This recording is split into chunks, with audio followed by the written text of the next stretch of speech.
விசுவாசிப்பதனாலே பெற்றுக்கொள்கிறதில்லை, நீங்கள் விசுவாசிக்கிறதுனாலே தான் பெற்றுக்கொள்கிறீர்கள். இயேசு கிறிஸ்து ஜீவனை எடுக்க வரவில்லை, ஜீவனை கொடுப்பதற்காக. சத்தியத்தை அறிவீர்கள், நீங்கள் அறிந்த சத்தியம் உங்களை விடுதலையாக்கும். கிறிஸ்துவிலே நமக்கு அதிகாரமும் வல்லமையும் கொடுக்கப்பட்டிருக்கிறது.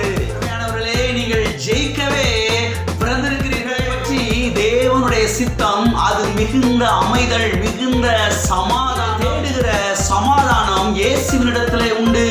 அவர்களை கவனியுங்கள், நம்முடைய உபவாசம் தேவனை பிரியப்படுத்தாது, நம்முடைய விசுவாசம் தான் தேவனை பிரியப்படுத்தும். ஆராதிக்கிற நம்முடைய தேவன் அவர் தரித்திரர் அல்ல, அவர் ஐஸ்வர்ய சம்பன்னர்.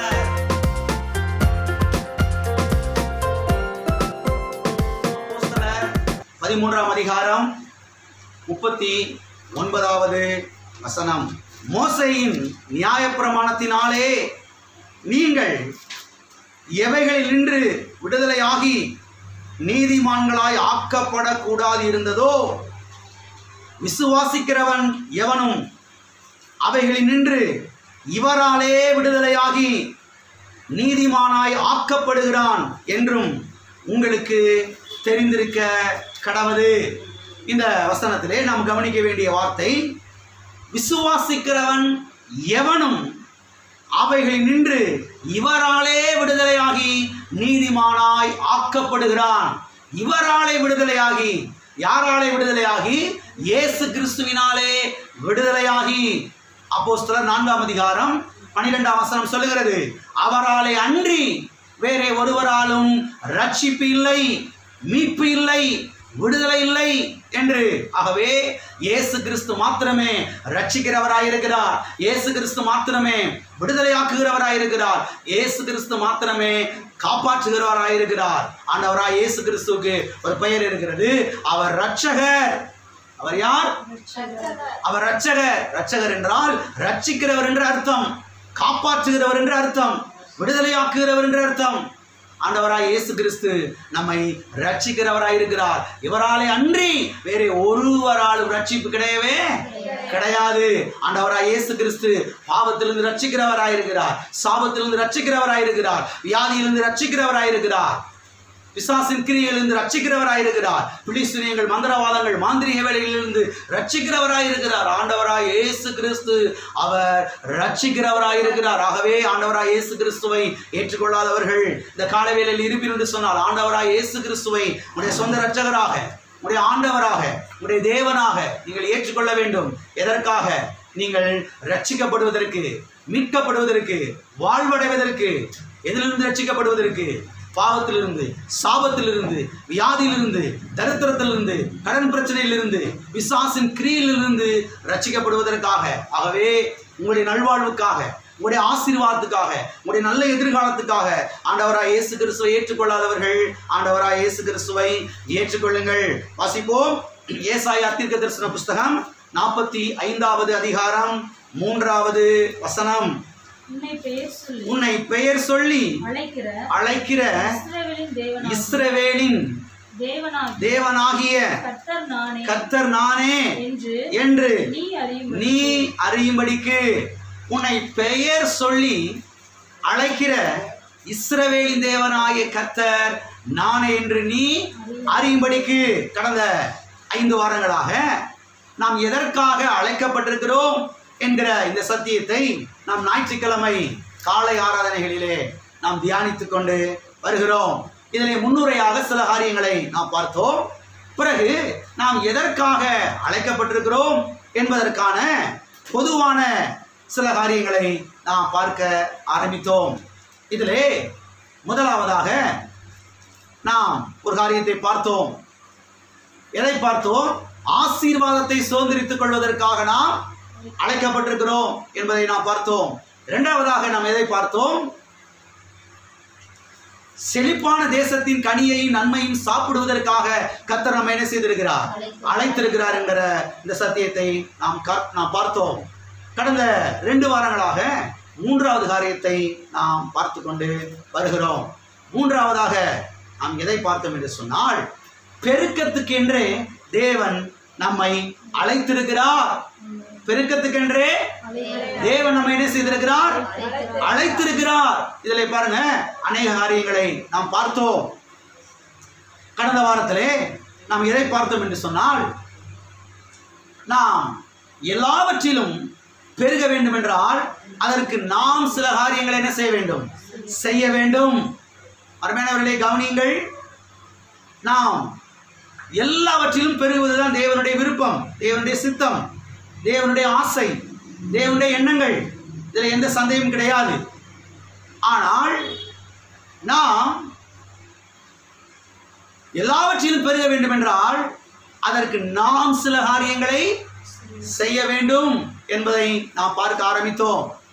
கர்த்தர் நல்லவர் தானே, கர்த்தர் பெரியவர் தானே, கர்த்தர் உயர்ந்தவர் தானே, கர்த்தரால் எல்லாம் முடியும்ல, என்னை பெருக வைக்க வேண்டியதானே, என் வாழ்க்கையில் வெற்றியை தர வேண்டியதானே, என் வாழ்க்கையில் ஆசீர்வாதத்தை கட்டளையிட வேண்டியதானே, கர்த்தர் இதை செய்ய வேண்டியதானே, அதை செய்ய வேண்டியதானே என்று மக்கள் பாருங்க ஆதங்கப்படுகிறதை நாம் பார்க்கிறோம்.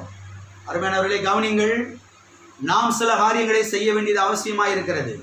நாம் சில காரியங்களை செய்யும் போதுதான் நம்முடைய வாழ்க்கையிலே நாம் பெருக்கத்தை பார்க்க முடியும், வெற்றியை பார்க்க முடியும், சுகத்தை பார்க்க முடியும், ஆரோக்கியத்தை பார்க்க முடியும், பெருக்கத்தை பார்க்க முடியும், சமாதானத்தை பார்க்க முடியும், உயர்வை பார்க்க முடியும், தீர்க்காயுசை பார்க்க முடியும். ஆகவே இதை கடந்த வாரத்திலே நாம் பார்க்க ஆரம்பித்தோம்.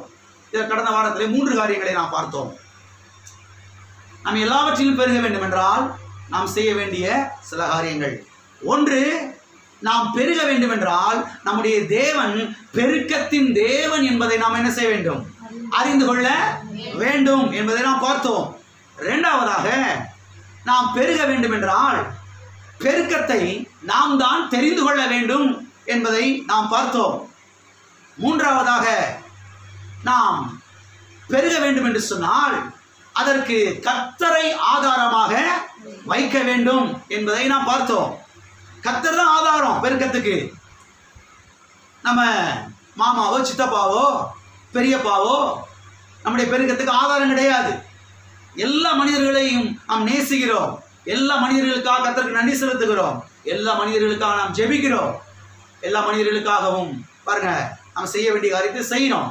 ஆனால் எந்த மனிதனும் நம்முடைய ஆதாரம் கிடையவே கிடையாது. கர்த்தர் மாத்திரம்தான் என்னுடைய ஆதாரம்.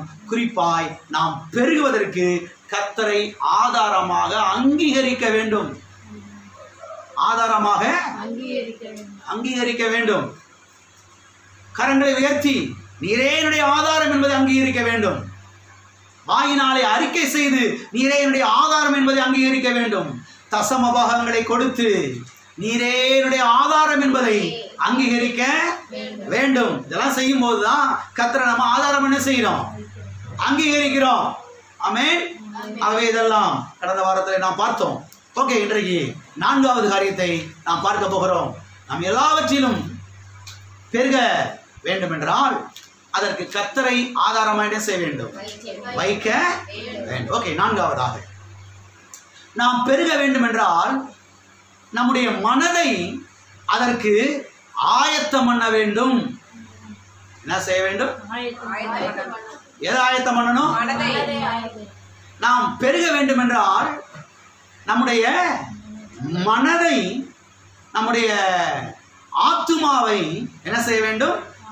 ஆயத்தப்படுத்த வேண்டும். அதாவது ரிசீவிங் கெப்பாசிட்டியை கூட்ட வேண்டும். எதை கூட்டணும்? ரிசீவிங் கெப்பாசிட்டியை கூட்ட வேண்டும். அதாவது பெற்றுக்கொள்ளக்கூடிய அந்த கொள்ளளவை என்ன செய்ய வேண்டும்? விசாலமாக்க வேண்டும். எதை விசாலமாக்கணும்? பெற்றுக்கொள்ளக்கூடிய அந்த கொள்ளளவை. உதாரணத்துக்கு பார்த்தீங்கன்னா, உங்களுக்கு ஏராள மீன்கள் தேவைப்படுது என்று வைத்துக் கொள்வோம். உங்களுக்கு ஏராள மீன்கள் தேவைன்னா தூண்டில் எடுத்துட்டு போகக்கூடாது. எதை எடுத்துட்டு போகணும்? எத்தனைக்கு புரிஞ்சு? தூண்டில் எடுத்துட்டு போகக்கூடாது. எதை எடுத்துட்டு போகணும்? வலையை எடுத்துட்டு போகணும். வலையை எடுத்துட்டு போனா மாத்திரம் போதாது, பெரிய படகை எடுத்துட்டு போகணும். பெரிய பெரிய அண்டா குண்டா சட்டிலாம் தூக்கிட்டு போகணும். துணி வாங்குற மஞ்சள் பை தூக்கி போகக்கூடாது. எல்லாரும் இருக்கிறீங்களா? எத்தனைக்கு புரியுது? பெரிய பெரிய வலையை கொண்டு போனா மாத்திரம் போதாது, பெரிய பெரிய படகு என்ன செய்யணும்? கொண்டு போகணும். அப்பதான் ஏராளமான மீன்களை என்ன செய்ய முடியும்? பிடிக்க முடியும். இதை போலதான் உங்களுக்கு 5 லிட்டரு பால் தேவைன்னா டம்ளர் தூக்கி ஓடக்கூடாது. எல்லாம் இருக்கிறீங்களா?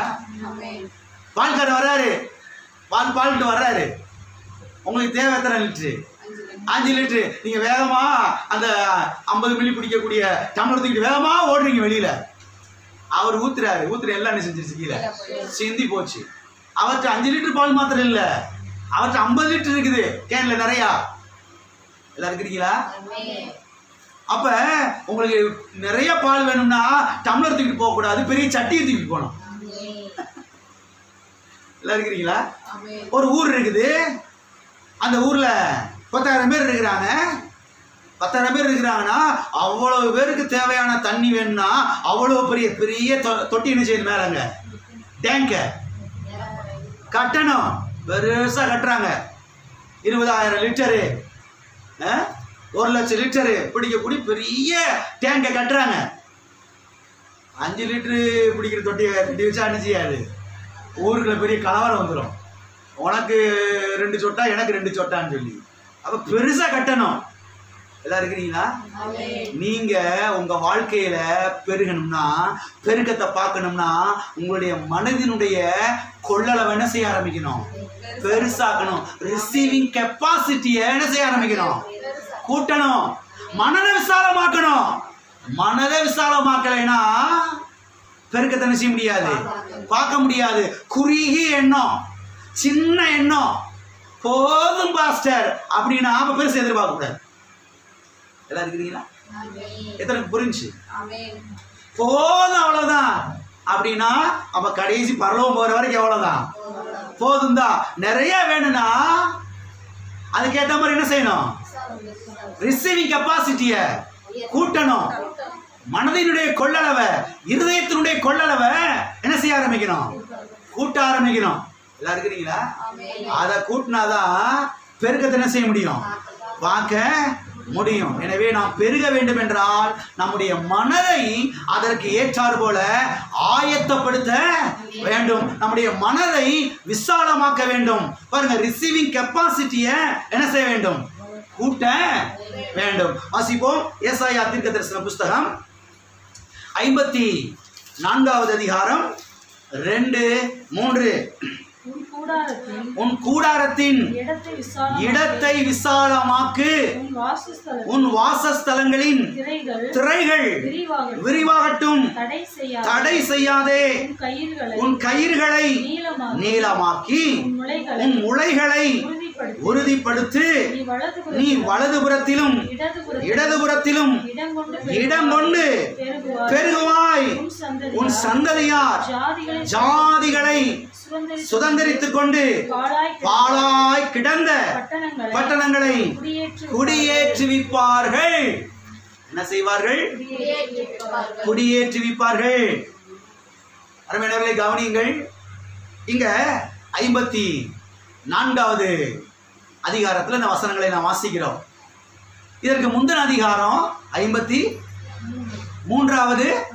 ஏன் பாஸ்டர் 54க்கு முன்னால் 53 தானே? இது ஒரு பெரிய வெளிப்பாடா? எல்லாம் கவனிக்கிறீங்களா? 53வது அதிகாரம். 53வது அதிகாரம் எதை குறித்து பேசுகிற அதிகாரம் என்றால் கல்வாரி சிலுவை குறித்து பேசுகிற அதிகாரம். அதைத்தான் நீங்கள் கவனிக்க வேண்டும் என்று இங்கே நான் விரும்புகிறேன். 53வது அதிகாரம் இயேசு கிறிஸ்துவின் கல்வாரி பாடுகளை குறித்த அதிகாரம். அதாவது இயேசு கிறிஸ்துவின் கல்வாரி பாடுகளும் அதன் மூலமாக புதிய ஏற்பாட்டு ஜனங்களுக்கு உண்டாக போகிற ஆசீர்வாதங்களை பற்றி பேசுகிற ஒரு அதிகாரம் தான் 53வது அதிகாரம். அது மாத்திரமல்ல, 54ஆம் அதிகாரம் 2ஆம் வசனம் 3ஆம் வசனம் எதை குறித்து பேசுகிறது என்றால் 54ஆம் அதிகாரத்திலே 2ஆம் வசனம் 3ஆம் வசனத்திலே நாம் எதை பார்க்கிறோம் என்று சொன்னால் இயேசு கிறிஸ்துவின் மூலம் உண்டாகிற ஆசீர்வாதங்களை பெற்று அனுபவிக்க நாம் என்ன செய்ய வேண்டும் என்பதை குறித்து நாம் பார்க்கிறோம். அதற்கு நம்முடைய மனதை விசாலமாக்க வேண்டும் என்பதை குறித்து இங்கே என்ன செய்யப்பட்டிருக்கிறது? பேசப்பட்டிருக்கிறது. நாம் தெளிவாய் பார்க்கிறோம். உன் கூடாரத்தின் இடத்தை விசாலமாக்கு. எதை விசாலமாக்கு? உன் கூடாரத்தின் இடத்தை என்ன செய்ய? விசாலமாக்கு. உன் வாசஸ்தலங்கள் என்ன செய்யட்டும்? விரிவாகட்டும். தடை செய்யாதே. உன் கயிறுகளை நீளமாக்கு. உன் முளைகள் உறுதிப்படட்டும். எனவே கர்த்தர் இங்கே என்ன சொல்லுகிறார் என்றால், உன்னுடைய மனதின் எல்லையை விசாலமாக்கி என்று சொல்லுகிறார். எல்லாம் இருக்கிறீங்களா? எதை விசாலமாக்க சொல்றாரு? மனதின் எல்கையை, நம்முடைய மனதின் எல்கையை விரிவுபடுத்த சொல்லுகிறார். நம்முடைய மனதின் எல்கையை நீளமாக்க சொல்லுகிறார். நம்முடைய மனதின் எல்கையை உறுதிப்படுத்த சொல்லுகிறார். என்ன சொல்றாரு? உறுதிப்படுத்த சொல்றாரு. உன் கூடாரத்து இடத்தை விசாலமாக்கு. அப்ப கூடாரம் என்பது எதுங்க? மனது. மனதை கர்த்தர் என்ன செய்யறாரு? விசாலமாக்க சொல்றாரு. எல்லாம் இருக்கிறீங்களா? எதை விசாலமாக்க சொல்றாரு? அதை நீளமாக்கு, அதை அகலமாக்கு, அதை விஸ்தாரப்படுத்து, அதுல உறுதியா நில்லு, அதை உறுதிப்படுத்து. எல்லாம் இருக்கிறீங்களா? இதுல என்ன செய்யும்? சில பிரசங்கத்தை கேட்கும் போது கொஞ்சம் உறுதியா இருப்பாங்க. இங்க இருந்து வெளியே போன உடனே பாப்பா இப்ப ஆண்டவர் பார்த்து, அதனால கர்த்தர் என்ன சொல்றாரு? உறுதிப்படுத்த சொல்றாரு. ஸ்ட்ராங்கா நில்லு. எனக்கு பெருக்கம் தான், ஆமென். எனக்கு விசாலம் தான், எனக்கு உயர்வு தான், எனக்கு வெற்றி தான், எனக்கு வாழ்வு தான், எனக்கு சமாதானம் தான், எனக்கு தீர்க்காயுஸ் தான். அதுல உறுதியா நில்லு. நீ அதுல அசைஞ்சிராத, அதுல ஆடிராத. இல்ல 40 வயசுல போய் சேர்ந்தா என்ன, 60 வயசுல போய் சேர்ந்தா என்ன? இல்ல இல்ல இல்ல இல்ல, எனக்கு தீர்க்காயுஸ் தான். குறைஞ்சது நான் 80 தாண்டுவேன். அதுல உறுதியா நில்லு. நீ எல்லாம் இருக்கிறீங்களா? கர்த்தர் விவரம் அங்க பேசிட்டு இருக்கிறாரு. 53 அதிகாரத்துல இயேசு கிறிஸ்து சிலுவையிலே மரிக்கிறார். பால வயதிலே 33 வயதிலே இயேசு கிறிஸ்து கல்வாரி சிலுவையிலே மரிக்கிறார். எதற்காக? நாம் தீர்க்காயுசாய் வாழ்வதற்காக. இப்ப கர்த்தர் சொல்றாரு 54 அதிகாரத்துல, உன்னுடைய மனதை விசாலமாக்கு, அதுல உறுதியா நில்லு. எதுல உறுதியாய் நில்லு? இயேசு கிறிஸ்து எனக்காக வாழ வயதிலே மரித்திருப்பார் என்றால், இன்றைக்கு நான் வாழ வயதிலே மரிக்க வேண்டிய அவசியம் இல்லை. 35 40 50 மரிக்க வேண்டிய அவசியம் இல்லை. நான் குறைஞ்சது 80 என்ன செய்யணும்? அதுல உறுதியா நில்லு, அதுல ஸ்ட்ராங்கா நில்லு, அதுல அசைஞ்சிராத. எல்லாம் இருக்கிறீங்களா? இதை போல மற்ற எல்லா ஆசீர்வாதங்களும், ஐஸ்வர்யம், செழிப்பு, பழமை, வாழ்வு, தீர்க்காயுசு, வெற்றி, எல்லாத்துலயும் உறுதியா நில்லு, ஸ்ட்ராங்கா நில்லு. சூழ்நிலைகளை பாராதே, மனுஷனை பார்க்காத, மனுஷன் கொடுக்கிற பிரச்சனையை பார்க்காத, மனுஷன் கொடுக்கிற பிரஷரை பார்க்காத. இதுல உறுதியா நில்லு. இதுல என் வார்த்தையில உறுதியா நில்லு. உன் கூடாரத்தின் இடத்தை விசாலமாக்கு. மனதின் எல்கையில் விசாலமாகட்டும். ஆமென். எனக்கு பெருக்கம் தான், எனக்கு ஐஸ்வர்யம் தான், எனக்கு வாழ்வு தான், எனக்கு வெற்றி தான். ஆமென். எல்லாரும் தெரியுங்களா? போயிட்டு கர்த்தர் சொல்றாருங்க, விசாலமாக்கு, உறுதிப்படுத்து என்று. சரி, எதற்காக கர்த்தர் விரிவுபடுத்த சொல்லுகிறார்? எதற்காக விரிவுபடுத்த சொல்றார் தெரியுமா? 3ஆம் வசனத்தை மறுபடியும் வாசிக்கிறேன், கவனியுங்கள். நீ வலதுபுறத்திலும் இடதுபுறத்திலும் இடம் கொண்டு என்ன செய்வாய்? என்ன செய்வாய்? அப்ப வலதுபுறத்திலும் இடதுபுறத்திலும் இடம் கொண்டு பெருகணும்னா எதை விரிவுபடுத்தணும்? மனதை விரிவுபடுத்தாம வலதுபுறத்திலும் இடதுபுறத்தில் இடம் கொண்டு என்ன செய்ய முடியாது. ஏன் சிலர் அப்படி இருந்த மாதிரியே இருக்கிறாங்க. 25 வருஷமா சபைக்கு வந்து எதை விசாலமாக்கல? எதை விசாலமாக்கல? போதும் பாஸ்டர், இப்ப என்ன, அந்த கஞ்சி மிளகாய் ஊறுகாயும் போதும், போதும் அந்த குடிசை வீடு, போதும் அந்த இடம், போதும் அந்த 2 சேலை. இருக்கீங்களா? போயிட்டீங்களா? போதும் அந்த இது சின்ன இடம். அதனாலதான் இருந்த மாதிரி இருக்கிறாங்க. ரொம்ப ஆசைப்படக்கூடாது பாஸ்டர். ரொம்ப கர்த்தர் சொல்றாரு, உன் கூடாரத்தின் இடத்தை என்ன செய்? விசாலமாக்கு. எண்ணங்கள் விரிவாகட்டும். எண்ணங்களை தளர்த்தி விடு. எண்ணங்களை எனக்கு நேராக திருப்பு. இந்த கல்வாரிக்கு நேராய், இந்த தழும்புகளுக்கு நேராய், இந்த வார்த்தைகளுக்கு நேராய், இந்த ரத்தத்துக்கு நேராய் இந்த காயங்களுக்கு நேராய் உடைய மனது திரும்பட்டும். திரும்பும் பொழுது நீ வலதுபுறத்திலும் இடதுபுறத்திலும் எல்லாவற்றிலும் இடம் கொண்டு பெருகுவாய். எல்லாவற்றிலும் சமாதானத்தில் இடம் கொண்டு பெருகுவாய், சுகத்தில் இடம் கொண்டு பெருகுவாய், ஐஸ்வர்யத்தில் இடம் கொண்டு பெருகுவாய், வெற்றியில் இடம் கொண்டு பெருகுவாய், தீர்க்காயுசில் இடம் கொண்டு பெருகுவாய், எல்லாவற்றிலும் இடம் கொண்டு என்ன செய்வாய்? பெருகுவாய். அவன் மனது என்பது கிறிஸ்தவ வாழ்க்கையிலே முக்கியமான பங்கு வகிக்கிறது. அருமையான தேவனுடைய பிள்ளைகளே, கவனியுங்கள். இன்னைக்கு அநேக கிறிஸ்தவ விசுவாசிகள் அவங்க சொல்ற ஒரு சப்பக்கட்டு என்னன்னா, நான் ரட்சிக்கப்பட்டுட்டேன், நான் ஞானஸ்தானம் பட்டுட்டேன், அவ்வளவுதான், என் வேலை முடிஞ்சிச்சு. வேலை முடியல, வேலை இப்பதான் ஸ்டார்ட் ஆயிருக்குது. வேலை இப்பதான் என்ன செஞ்சிருக்குது? ஸ்டார்ட் ஆயிருக்குது. நான் ஞானஸ்தானம் பெற்ற உடனே ஒரு பெரிய $20 கழுத்துல போட்டேன், வேலை முடிஞ்சு. வேலை முடிஞ்சிச்சா? வேலை முடியல, இப்பதான் ஸ்டார்ட் ஆயிருக்குது. என்ன வேலை ஸ்டார்ட் ஆயிருக்குது? மனதை விசாலமாக்க வேண்டிய ஒரு பெரிய வேலை. எண்ணங்களை விசாலமாக்கணும், மனதின் எண்ணங்களை நீளமாக்கணும், எண்ணங்களை குறுக பண்ணக்கூடாது. விசாலமாக்கும் போதுதான் வாழ்க்கையில் என்ன செய்ய ஆரம்பிக்கும்? எல்லாம் ஆரம்பிக்கணும், விசாலமாக ஆரம்பிக்கும். அப்ப எதற்காக கர்த்தர் பாருங்க மனதை விரிவுபடுத்த சொல்லுகிறார் என்றால், வலதுபுறத்திலும் இடதுபுறத்திலும் இடம் கொண்டு பெருகுவதற்காக, ஆசீர்வாதங்களை சுதந்திரிப்பதற்காக, ஆத்துமாக்களை சுதந்திரிப்பதற்காக, பாழாய் கிடக்கிற பட்டணங்களை குடியேற்றுவிப்பதற்காக. இருக்கிறீங்களா? அநேகர் சொல்றாங்க, என் வாழ்க்கையே பாழா போச்சியா, நொறுங்கி போச்சியா, சின்னாபனமாய் போச்சியா, நாளா தசையா பிஞ்சு ஓடி போச்சியா. கர்த்தர் உங்களுக்கு சொல்றாரு, மனதை விசாலமாக்கு, மனதை விசாலமாக்கு, எண்ணங்களை சரிபடுத்து. எண்ணங்களை சரிபடுத்தும் பொழுது, மனதை விசாலமாக்கும் பொழுது, உன் குடும்பம் மறுபடியுமாய் கட்டி எழுப்பப்படும். மறுபடியுமாய் உடைய குடும்பம் கட்டி எழுப்பப்படும். உடைய குடும்பம் மறுபடியுமாய் வாழ்வடைய ஆரம்பிக்கும். உடைய பட்டணங்கள் மறுபடியுமாய் குடியேற்றப்படும். உடைய வாழ்க்கை மறுபடியுமாய் குடியேற்றப்படும். மறுபடியுமாய் சுகவாழ்வை நீ காண்பாய். சுகவாழ்வு சீக்கிரத்தில் உனக்கு என்ன செய்திருக்கிறது? துளிர்த்திருக்கிறது. ஆமென். ஆகவே கிறிஸ்தவ வாழ்க்கையிலே மனது என்பது முக்கியமான பங்கை வகிக்கிறது. நான் என்ன வேணாலும் சிந்திப்பேன், நான் என்ன வேணாலும் யோசிப்பேன், நான் என்ன வேணாலும் மனதில் வைப்பேன் அப்படின்னு சொல்லிட்டு அப்புறம் ஆசீர்வாதம் நினைச்ச முடியாது, எதிர்பார்க்க முடியாது. மனதில் திரும்ப திரும்ப திரும்ப திரும்ப கர்த்தருடைய வார்த்தையை, கல்வாரிய வைக்க வேண்டியது அவசியமாக இருக்கிறது. அதை யோசிக்க வேண்டியது அவசியமாக இருக்கிறது. ஆமென். அப்ப மனதை விரிவுபடுத்த வேண்டும், மனதை விசாலமாக்க வேண்டும், அந்த மனதினுடைய எண்ணங்களை நீளமாக்கணும். இதெல்லாம் செய்யும் பொழுது ஆட்டோமேட்டிக்கா வாழ்க்கையில பெருக்கங்கள் என்ன செய்ய ஆரம்பிக்கிறது? இந்த ஆரம்பிக்கிறது. இப்ப எல்லாரும் நம்முடைய மனது எப்பொழுது விசாலமாகும்? மனதை விசாலமாக்கணும். மனதை விசாலமாக்கணும்னா எங்க போய் விசாலமாக்குறது? எங்க போய் விசாலமாகிறது? அருமையானவர்களை கவனியுங்கள். மனது எப்பொழுது விசாலமாகும் என்றால், தேவனுடைய வார்த்தையை நம்முடைய மனதிலே வைத்து தியானிப்பதன் மூலமாக நம்முடைய மனது என்ன செய்ய ஆரம்பிக்கிறது? என்ன செய்ய ஆரம்பிக்கிறது?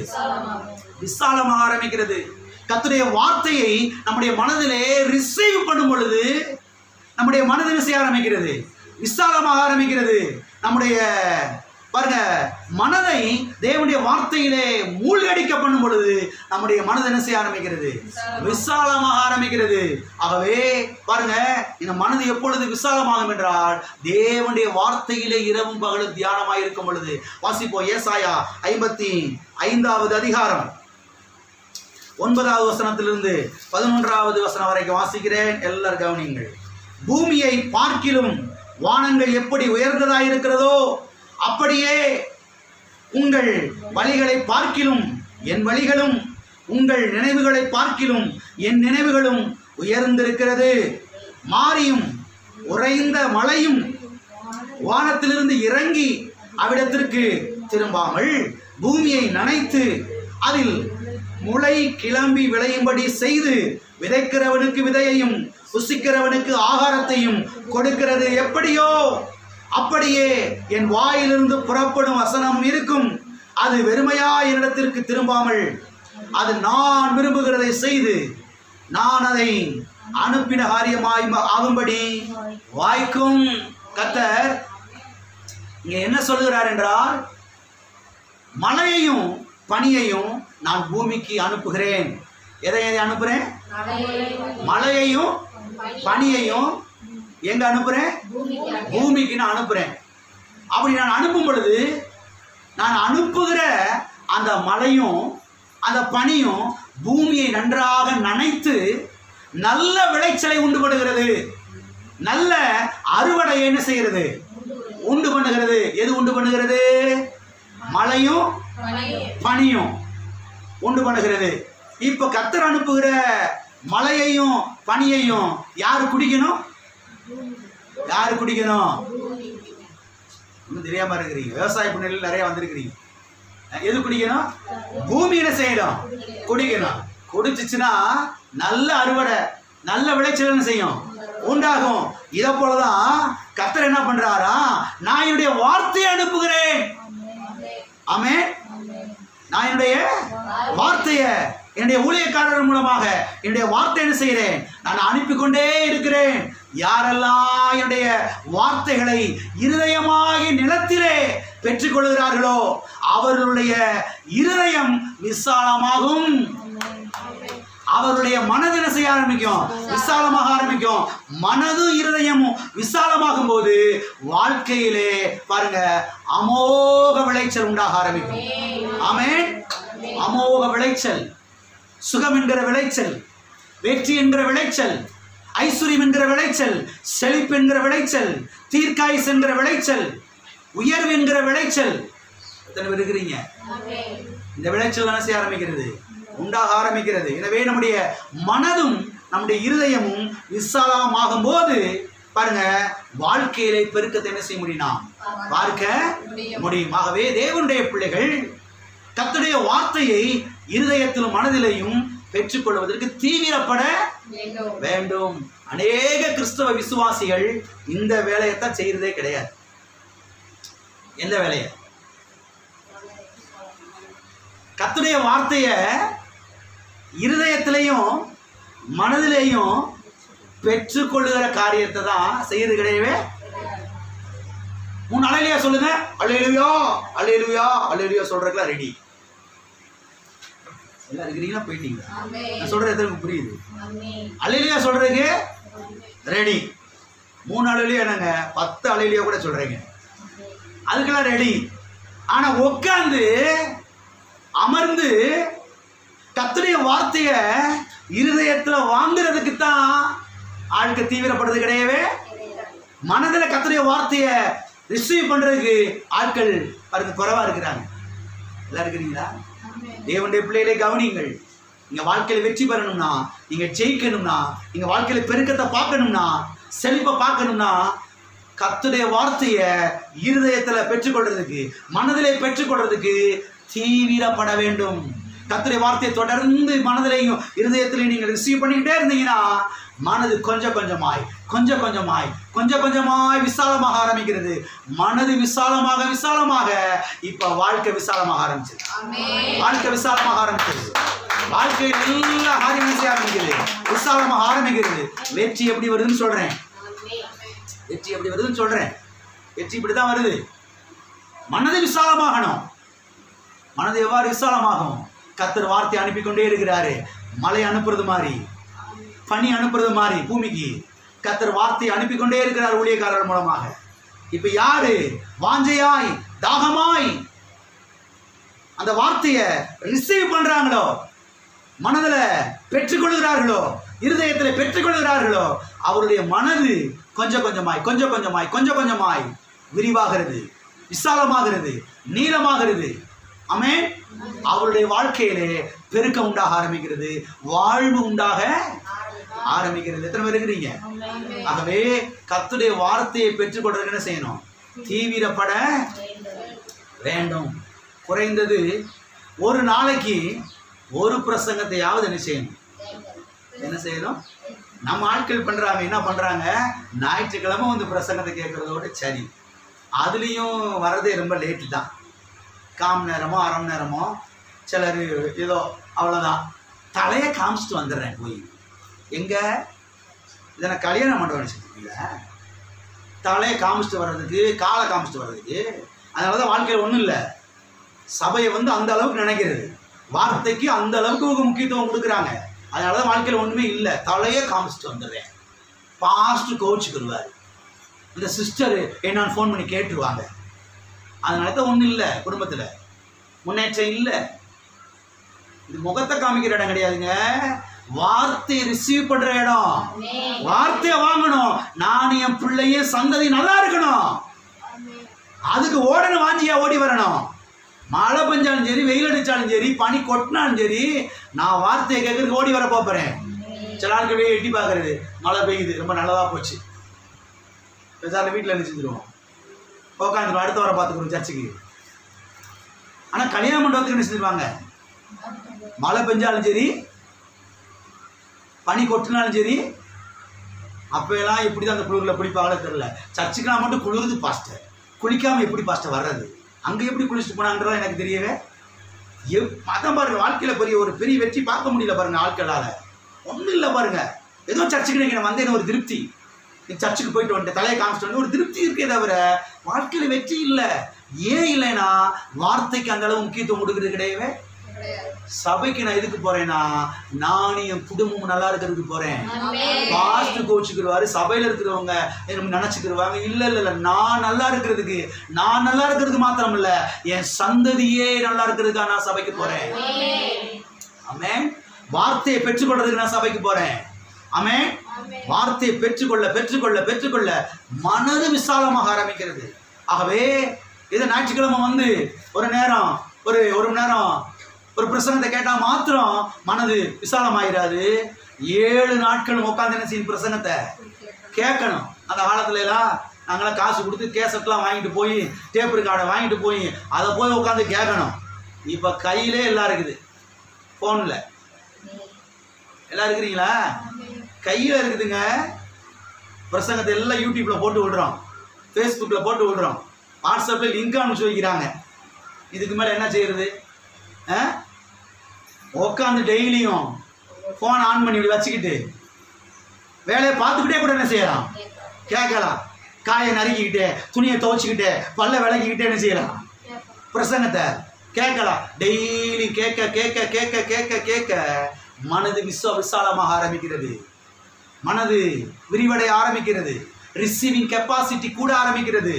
நான் சொல்றேன், மனது விசாலமாகும் பொழுது வாழ்க்கை பெருக ஆரம்பிச்சிடும், வாழ்க்கையில பெருக்கங்கள் உண்டாக ஆரம்பித்து விடும். ஆமென். அது மாத்திரம் இல்ல, குறைந்தது ஒரு மணி நேரமாவதும் சத்திய வேதத்தை செய்ய ஆரம்பிக்கணும், வாசிக்க ஆரம்பிக்கணும்.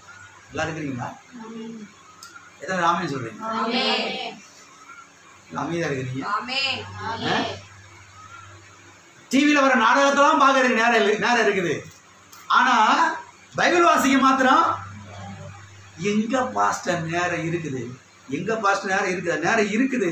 அந்த நேரத்தை கொண்டு போய் எங்கே என்ன செஞ்சிட்டீங்க, விட்டுட்டீங்க. குறைஞ்சது 1 மணி நேரமா டெய்லி வாசித்தீங்கன்னா எவ்வளவு நல்லா இருக்கும். ஆமென். இவ்விதமாய் நீங்கள் வரும் பொழுது மனது வார்த்தையில் என்ன செய்ய ஆரம்பிக்கிறது, மூழ்க ஆரம்பிக்கிறது, மனது விசாலமாக ஆரம்பிக்கிறது. மனது விசாலமாகும் பொழுது வாழ்க்கையிலே பெருக்கங்கள் ஏராளம் உண்டாக ஆரம்பிக்கிறது. எல்லாவற்றிலும் பெருக்கங்களை செய்ய ஆரம்பிக்கிறது, உண்டாக ஆரம்பிக்கிறது. எனவே நாம் பெருக வேண்டும் என்றால் 4வதாக நம்முடைய மனது விசாலமாக வேண்டும். ஆமென். எல்லார் கரங்களை வைத்து சொல்லுவோம், என்னுடைய மனது விசாலமாக வேண்டும். கர்த்தருடைய வார்த்தையினாலே என்னுடைய மனது விசாலமாகிறது. கர்த்தருடைய வார்த்தை தான் மனதை செய்ய முடியும், விசாலமாக்க முடியும். மனதை பாருங்க, வார்த்தையினாலே விசாலமாக்க முடியுது. பாருங்க, வாழ்க்கையில பெரிய பெரிய வெற்றிகளை நீங்கள் என்ன செய்ய முடியும், பார்க்க முடியும். ஓகே, 5வது காரியத்தை நாம் பார்ப்போம். நாம் பெருக வேண்டும் என்றால் 5வதாக பெருக்கத்துக்கு சம்பந்தப்பட்ட வாக்கு தத்தங்களை அன்றாடம் அடிக்கடி அறிக்கை செய்ய வேண்டும். எல்லாருக்கிறீங்களா? பெருக்கத்துக்குரிய வாக்கு தத்தங்களை அன்றாடம் என்ன செய்யணும், அறிக்கை செய்ய ஆரம்பிக்கணும். அடிக்கடி அறிக்கை செய்ய ஆரம்பிக்கணும். வாசிப்போம் யோசுவாவின் புஸ்தகம் 1ஆம் அதிகாரம் 8வது வசனம். இந்த நியாயப்பிரமாண புஸ்தகம் உன் வாயை விட்டு பிரியாதிருப்பதாக, இதில் எழுதியிருக்கிறவைகளின்படியெல்லாம் நீ செய்ய கவனமாயிருக்கும்படி இரவும் பகலும் அதை தியானித்துக் கொண்டு இருப்பாயாக. இரவும் பகலும் அதை தியானித்துக் கொண்டு இருப்பாயாக. அப்பொழுது நீ உன் வழியை வாய்க்க பண்ணுவாய். அப்பொழுது புத்திமானாயும் நடந்து கொள்வாய். அப்பொழுது புத்திமானாயும் நடந்து கொள்வாய். இந்த நியாயப்பிரமாண புஸ்தகம் உன் வாயை விட்டு பிரியாதிருப்பதாக. எதை விட்டு? எத்தனை பேர் வாய் கொண்டு வந்திருக்கீங்க? ஹலோ, எத்தனை பேர் வாய் கொண்டு வந்திருக்கீங்க கேட்டேன். காபி குடிச்ச பாஸ்டர், அப்படியே டேபிள் வச்சுட்டு வந்துட்டேன் பாஸ்டர். சரி, அப்படிதான் யோசிக்கிறாங்க போல. இந்த நியாயப்பிரமாண புஸ்தகம் உன் வாயை விட்டு பிரியாதிருப்பதாக. என்ன செய்யாதிருப்பதாக? பிரியாது இருப்பதாக. எதை விட்டு பிரியாதிருப்பதாக? உன் வாயை விட்டு பிரியாதிருப்பதாக. எது பிரியாதிருப்பதாக? இந்த நியாயப்பிரமாண புஸ்தகம், அதாவது கர்த்தருடைய வார்த்தை. என்னுடைய வார்த்தை உன் வாயை விட்டு பிரியாது இருப்பதாக. எனவே பெருக வேண்டும் என்றால் பெருக்கத்துக்குரிய வாக்கு தத்தங்களை எழுதி வைத்துக் கொண்டு அதை அன்றாடம் அறிக்கை செய்து கொண்டே இருக்க வேண்டும். அடிக்கடி அறிக்கை செய்து கொண்டே இருக்க வேண்டும். சும்மா இருந்தால் எதிர்காலம் கிடையாது. சும்மா இருந்தால் எது கிடையாது? எதிர்காலம் கிடையாது. அப்ப தெளிவா சொல்றாரு, என் வார்த்தை உன் வாயை விட்டு பிரியாதிருப்பதாக. பக்கத்துல கையை பிடிச்சு சொல்லுங்க, கர்த்தருடைய வார்த்தை உங்க வாயை விட்டு பிரியாதிருப்பதாக. ஆமென். எது பிரியாதிருப்பதாக? கர்த்தருடைய வார்த்தை. சிலருடைய வாய் எந்த நேரம் புலம்பிக்கிட்டே இருக்கும். அப்ப புலம்புல உங்க வாயை விட்டு பிரியாது இருக்கிறது. எல்லாம் இருக்கிறீங்களா? எந்த நேரம் நோய் நோய் நோயின்னுக்கிட்டு கரைச்சி கொட்டிக்கிட்டு எந்த நேரம் உருண்டுக்கிட்டு பிறண்டுக்கிட்டு கொஞ்ச நேரம் கூட வாய்க்கு ரெஸ்ட் கொடுக்குறது கிடையவே. வாய் எதுக்கு இருக்குது? பிரியாணி சாப்பிடுறது, கேக்கு சாப்பிடுறது, ஐஸ்கிரீம் சாப்பிடுறது. வாய் எதுக்கு இருக்குது? எந்த நேரம் அந்த அடுத்தவங்களை நினைச்சுக்கிட்டே இருக்கிறது. நோய் நோய் நோயின்னு பேசி வம்பு இழுத்துக்கிட்டே சண்டை இழுத்துக்கிட்டே. எல்லாம் இருக்கிறீங்களா? போயிட்டீங்களா? எல்லாம் இருக்கிறீங்களா? போயிட்டீங்களா? சத்தம் வரமாட்டேங்குது. கொஞ்ச நேரமா வாயை கொஞ்சம் செய்யுங்க, ரெஸ்ட் கொடுத்து விடுங்க. அதை கர்த்தர் தெளிவா சொல்றாரு, என் வார்த்தைகள் உன் வாயை விட்டு பிரியாது. அப்ப வாழ்க்கையில பெருக்க உண்டாகணும்னா, ஐஸ்வர்யம் உண்டாகணும், வாழ்வு உண்டாகணும்னா வாக்கு தத்தங்களை, பெருக்கத்துக்குரிய வாக்கு தத்தங்களை எடுத்து வாயில வச்சு டெய்லி என்ன செய்ய ஆரம்பிக்கணும்? என்ன செய்ய ஆரம்பிக்கணும்? விவசாயம் பண்றவங்க காடுகள்ல விவசாயத்தை பண்ணிக்கிட்டு என்ன செய்யலாம்? வாக்கு தத்தங்களை பேசலாம். மில்ல வேலை பார்க்குறவங்க, ஆஃபீஸில் வேலை பார்க்குறவங்க, தையல் தைக்கிறவங்க வாக்கு தத்தங்களை சொல்லிக்கிட்டே என்ன செய்யலாம்? வேலை செய்யலாம். இது கஷ்டமா ஈஸியா? அது எப்படி பாஸ்டர் முடியும்? வேலை பார்த்துக்கிட்டே எப்படி பாஸ்டர் வாக்கு தத்தங்களை சொல்ல முடியும்? வேலை பார்த்துக்கிட்டே வைய முடியுது, வேலை பார்த்துக்கிட்டே திட்ட முடியுது, வேலை பார்த்துக்கிட்டே புலம்ப முடியுது, வேலை பார்த்துக்கிட்டே சினிமா பாட்டெல்லாம் பாட முடியுது. உங்கள்கிட்ட இடிக்குதோ? ஹலோ, வேலை பார்த்துக்கிட்டே வேற என்னெல்லாம் செய்ய முடியுது? அரிசியை கழுவிக்கிட்டே திட்ட முடியுது, இப்படிதானே? ஆனா வேலை பார்த்துக்கிட்டே வாக்கு தத்தங்களை சொல்றதுக்கு மாத்திரம் அது எப்படி பாஸ்டர் முடியுது? முடியும். ஆனால் யோசிச்சு பாருங்க, வாழ்க்கையில் வெற்றி பெறணும்னா, ஜெயிக்கணும்னா, வாழ்க்கையில் பெருக்கத்தை பார்க்கணும்னா நீங்கள் வாக்கு தத்தங்களை என்ன செய்ய ஆரம்பிக்கணும்? அன்றாடம் டெய்லி. இன்னைக்கு ஒரு நாள் சொல்கிறது, 10 நாளைக்கு சொல்லாமல் இருக்கிறது, அப்புறம் திடீர்னு ஒரு எழுப்புதல் வந்த உடனே ஒரு 10 நாளைக்கு சொல்கிறது, அப்புறம் 10 நாளைக்கு சொல்லாமல் இருக்கிறது. அப்படி இல்லை, டெய்லியும் இதற்கான முயற்சி எடுத்து, இதுக்கான எஃபர்ட்டை எடுத்து வைராக்கியமா பெருகியே ஆகணும், நான் வெற்றி பெற்றே ஆகணும், நான் ஜெயிச்சே ஆகணும், என் பிள்ளைகளை ஒழுக்கத்துக்கு கொண்டு வந்தே ஆகணும், என் குடும்பத்தில் சமாதான நதியை போல புரண்டு ஓடியே ஆகணும். பெரிய வைராக்கியம் உள்ள எழும்பி டெய்லியும் வாக்கு தத்தங்களை என்ன செய்ய ஆரம்பிக்கணும், சொல்ல ஆரம்பிக்கணும், பேச ஆரம்பிக்கணும். டெய்லியும் சொல்லும் போதுதான் வாழ்க்கையில பாருங்க ஒரு பெரிய பெருக்கத்தை பார்க்க முடியும். சமாதானம் என்கிற நதி புரண்டு ஓடுகிறத பார்க்க முடியும். சுகம் என்கிற ஆசீர்வாதம் புரண்டு ஓடுகிறத பார்க்க முடியும். ஒரு சகோதரியை குறித்து அன்றைக்கு பாருங்க, நான் பிரசங்கத்தை கேட்டுட்டு இருந்தேன் பாருங்க. அந்த சகோதரி குறித்து சொல்றாங்க, கிட்டத்தட்ட ஒரு 45 வருஷம், ஒரு 45 வருஷத்துக்கு முன்னதாக பாருங்க சாப்பாட்டு கூட வழி இல்லாத ஒரு நிலைமையா பாருங்க. தரித்திரனாலும் தரித்திரம், அவ்வளவு தரித்திரமா பாருங்க. அடுத்த நேரம் சாப்பாட்டுக்கு என்ன செய்யணும்னு தெரியல. புருஷனும் பிள்ளைகளும் ரொம்ப கஷ்டப்படுறாங்களா பாருங்க. பால் வாங்குறதுக்கு காசு இல்லையா, ஒரு ஷூ வாங்குறதுக்கு காசு இல்லையா, ஒரு சின்ன சின்ன காரியத்தை செய்யறது கூட காசு இல்லையா பாருங்க. ரொம்ப தரித்திரத்தில் இருந்தாங்களாம் பாருங்க. எனவே இப்படிப்பட்ட தரித்திரமான ஒரு சூழ்நிலையில இந்த சகோதரி என்ன பண்ணாங்களா, சத்திய வேதத்தை பாருங்க புரட்டி எடுத்து ஒரு 100 வாக்கு தத்தங்களை எழுதுனாங்களாம் பாருங்க.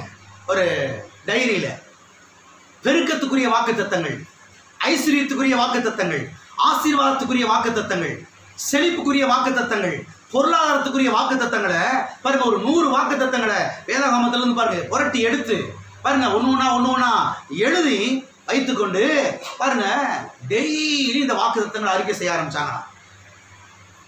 டெய்லி அறிக்கை பண்ணாங்களா பாருங்க. கொஞ்சம் வாக்கு தத்தங்களை இந்த சகோதரி அறிக்கை பண்ணுவாங்களாம். அந்த வாக்கு தத்தங்களை எடுத்து அவங்க வீட்டுக்காரரை கொடுத்துருவாராம். அவங்க வீட்டுக்காரர் அறிக்கை பண்ண வாக்கு தத்தத்தை இவங்ககிட்ட மனைவிட்ட கொடுத்துருவாங்களாம் பாருங்க. இப்படியே மாற்றி மாற்றி மாற்றி மாற்றி பாருங்க டெய்லியும் பாருங்க இந்த பெருக்கத்துக்குரிய வாக்கு தத்தங்கள், ஐஸ்வர்யத்துக்குரிய வாக்கு தத்தங்கள், பாருங்க ஆசீர்வாதத்துக்குரிய வாக்கு தத்தங்கள், பொருளாதாரத்துக்குரிய வாக்கு தத்தங்களை எடுத்து டெய்லியும் அறிக்கை பண்ணாங்களாம். டெய்லி அறிக்கை பண்றது மாத்திரமல்ல, கிட்டத்தட்ட பாருங்க தொடர்ந்து 6 மாதங்களா அறிக்கை பண்ணாங்க. எத்தனை நாள்? 6 மாதங்களா பாருங்க ரவ்வா பகலா இந்த வாக்கு தத்தங்களை அறிக்கை பண்ணாங்களாம் பாருங்க. 6 மாதத்தினுடைய முடிவுல பார்த்தீங்கன்னா அவங்க சொல்றாங்க அபாரமான பண பெருக்கங்களை வாழ்க்கையில பார்க்க ஆரம்பிச்சாங்களாம் பாருங்க. அபாரமான பண பெருக்கங்கள், பணங்கள் எங்கிட்டு இருந்தா வந்துச்சுனே தெரியலையா பாருங்க. பொருளாதார இன்க்ரீஸ், பொருளாதார பெருக்கங்கள் எப்படி நடந்துச்சுன்னே தெரியலையா பாருங்க. ஆச்சரியமான காரியங்கள், பெரிய பெரிய காரியங்கள் உங்களுடைய வாழ்க்கையில நடக்க ஆரம்பிச்சுதான் பாருங்க. இந்த சகோதரியை குறித்து சொல்றாங்க, அந்த சகோதரி இப்போ உலகத்திலேயே ஒரு பெரிய கோடீஸ்வரியா இருக்காங்க.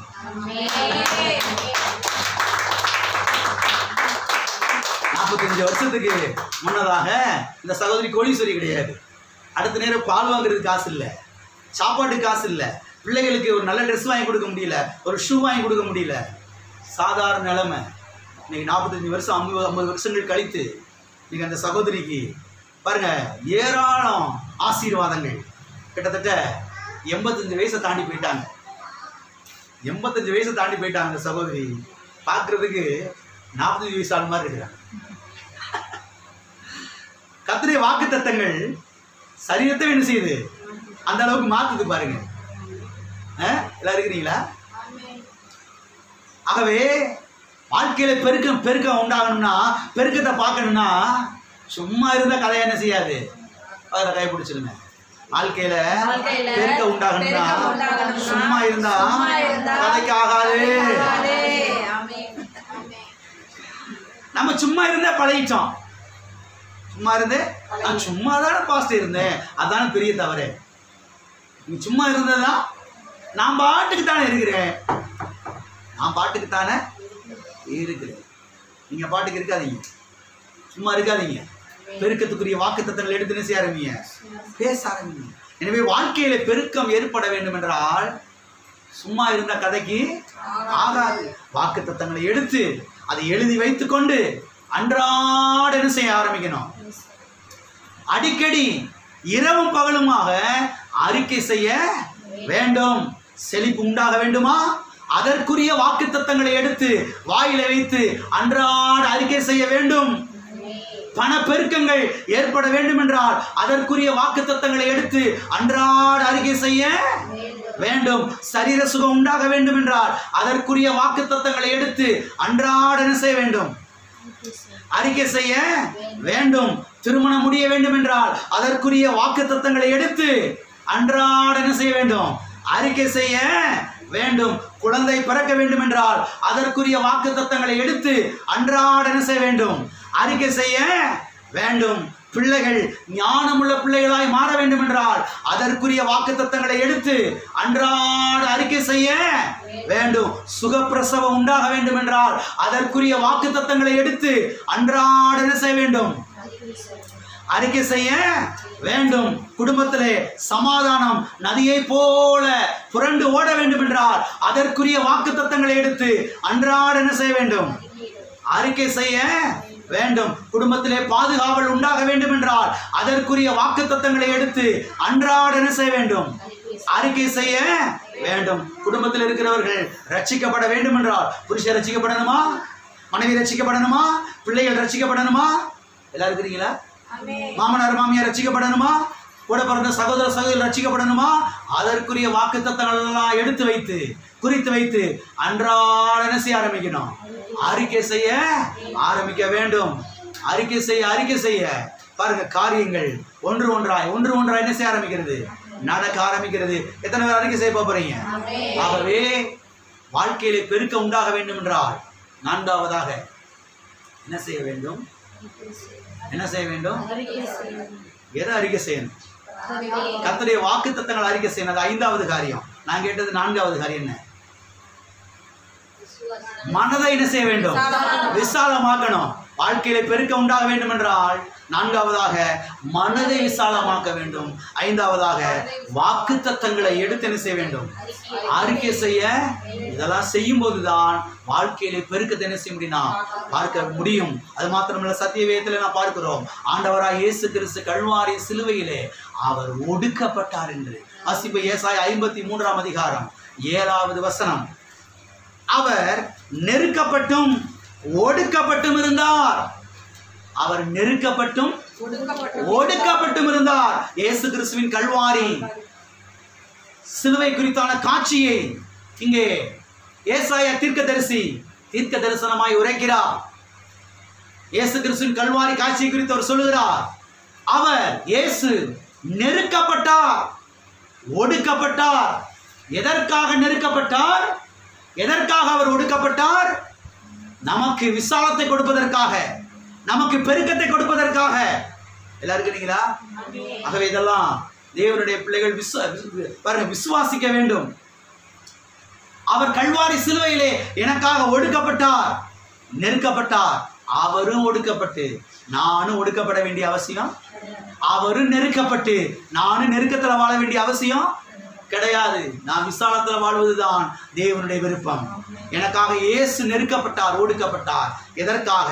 இன்றைக்கு நான் விசாலத்திலே வாழ்வதற்காக, நான் பழுகி பெருகுவதற்காக. ஆமென். எனவே அவர் கல்வாரி சிலுவையிலே பட்ட பாடுகள் வீணாய் போய்விடக்கூடாது என்பதற்காக இப்ப நான் பெருகியே ஆக வேண்டும். இதுதான் விசுவாசம். இந்த வைராக்கியம் நமக்குள்ள வரணும். ஆமென். இயேசுவே எனக்காக கல்வாரி சிலுவையிலே நீர் ஒடுக்கப்பட்டிருப்பீர் என்றால் இன்றைக்கு நான் ஒடுக்கத்திலே வாழ வேண்டிய அவசியம் இல்லை. இயேசுவே கல்வாரி சிலுவையில் எனக்காக நீர் நெருக்கப்பட்டிருப்பீர் என்றால் இன்றைக்கு நான் நெருக்கத்தில் இருக்க வேண்டிய அவசியம் கிடையவே கிடையாது. இன்றைக்கு நான் விசாலத்திலே இருக்க வேண்டும். நான் பழுகி பெருக வேண்டும். சமாதானத்திலே, சந்தோஷத்திலே, வெற்றியிலே, ஐஸ்வர்யத்திலே, வளமை வாழ்விலே, ஆத்தும பெருக்கத்திலே பழுகி பெருக வேண்டும். பெருக்கத்துக்கென்றே தேவனை நீர் என்ன செய்திருக்கிறீர்? அழைத்திருக்கிறீர். ஆமென். எல்லா கண்களும் நான் செய்யும். பெருக்கத்துக்கென்றே கர்த்தர் நம்மை அழைத்திருக்கிறார். பெருக்கத்துக்கென்றே கர்த்தர் நம்மை அழைத்திருக்கிறார். ஓ ஸ்தோத்திரம் ஆண்டவரே, ஸ்தோத்திர ஸ்தோத்திர ஸ்தோத்திரம் ஆண்டவரே, கர்த்தாவே ஸ்தோத்திர ஸ்தோத்திர ஸ்தோத்திரம் ஆண்டவரே. பெருக்கத்துக்கென்றே நீர் எங்களை அழைத்திருக்கிறீர். கர்த்தாவே உம்முடைய வார்த்தை கொண்டு மனதை விசாலமாக்க எங்களுக்கு உதவி செய். உம்முடைய வார்த்தை கொண்டு மனதை விசாலமாக்க உதவி செய். வாக்குத்தத்தங்களை எடுத்து அன்றாட அறிக்கை செய்ய எங்களுக்கு உதவி செய். ஓ ஹல்லேலூயா, ஹல்லேலூயா, ஹல்லேலூயா, ஹல்லேலூயா. ஓ நன்றி, நன்றி ஆண்டவர், நன்றி ஆண்டவர், நன்றி, நன்றி, எல்லா கரங்களை வைத்து இந்த அறிக்கையை நாம் செய்வோம். என்னுடைய தேவன் பெருக்கத்தின் தேவன், என்னுடைய தேவன் என்னை பெருக்கத்துக்கென்றே அழைத்திருக்கிறார். எனவே நாங்கள் இப்பொழுது இருக்கிறதை பார்க்கிறோம் 1000 மடங்கு பெருகுவோம். கர்த்தருடைய ஆசீர்வாதம் எங்களை 1000 மடங்கு பெருக செய்கிறது. கர்த்தர் கல்வாரி சிலுவையிலே எங்களுக்காக நெருக்கப்பட்டார், ஒடுக்கப்பட்டார்.